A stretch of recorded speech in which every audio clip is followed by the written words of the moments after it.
विमानस्ते ब्रह्माणि रूपधारिणि कौशाम्बक्षरिके देवी नारायणी नमोस्तुते। त्रिशूलचन्द्राहिधरे महावृषभवाहिनी माहेश्वरी स्वरूपेण नारायणी नमोस्तुते। वैष्णवीरूपे नारायणी नमोस्तुते।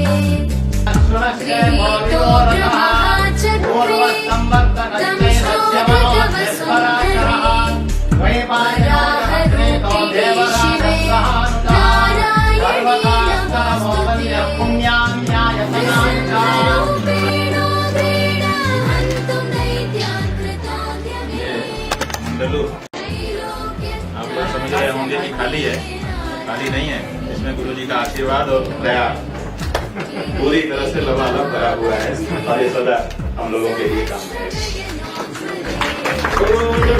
प्राणहरे चैन्द्रे नारायणी नमोस्तुते। शिवदूते स्वरूपेण हत दैत्य महाबले घोररूपे महारावे